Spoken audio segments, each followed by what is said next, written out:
A day in my life as a content creator living in Tarlac. Hello mga Darcy, it's me, RM Manuel, and welcome to our mini vlog!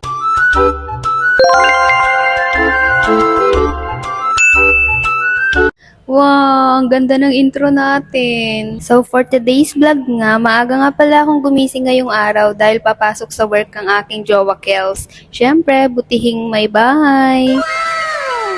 Niready ko na nga rin yung mga gagamitin niya. Like, magbabaon daw siya ng rice kasi nagtitipid siya. And also yung susuotin niyang damit sa pagpasok, niready ko na din. Antok na antok ako, kaya mamayang konti, magnanap ako. Oras na rin kasi kami nakatulog kagabi. Kumakain nga ako dyan ng saging kahit di pa ako nag-toothbrush.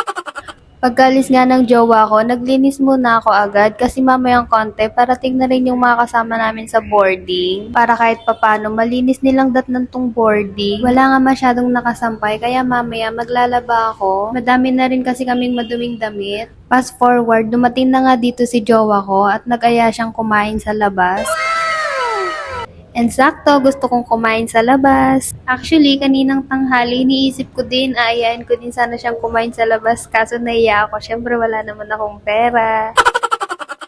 Kaya sabi ko, sakto, may alam akong restaurant, mukhang masarap dun.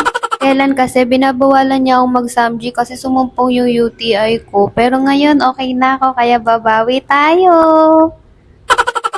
Basta drink more buko daw, sabi ni Doc. And we are here na nga sa destination. Naligaw pala kami ng Very Light kasi first time namin dito. Only pork and beef, seafoods, and chicken nga itong in-order namin. Kahit nga hindi ako mahilig sa beef, nag-order pa rin kami kasi paborito to ng jowa ko. Ang dami nga nilang side dish, pero ilan lang yung kinuha namin. Baka kasi mamaya hindi namin maubos. Sayang din yung additional payment. Grabe, namamalat nga ako. Ang sarap nga din ng chicken nila, kaso dalawang flavor lang yung kinuha namin. Baka si mamaya hindi namin maubos. Marami din kasi silang iba-ibang flavor. Sa seafoods nga lang ako magpo-focus kasi yun yung paborito ko. Bahala na tong kasama ko sa iba.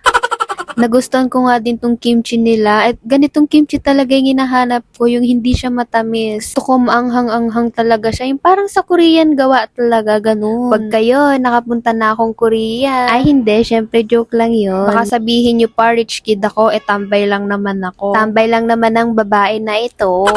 Ay, balik ulit tayo sa pagkain. At ayan nga, halata naman, pinapapak ko na yung shrimp. At meron din nga dyan yung, hindi ko alam nung tawag doon, basta yung may shell. Masarap din yun, syempre. Hindi ko rin alam kung anong tawag doon sa isa, basta seafood sila. Sayang nga lang at walang enuki. Isa din kasi sa paborito kong binabalik-balikan sa samjihan eh. Muntik pa nga akong mabulunan dyan kasi tinanay ko talagang kumain ng ganyan kalaki. Hala, ayun, masuka-suka ako kasi hindi ko alam kung paano ko siya lulunukin.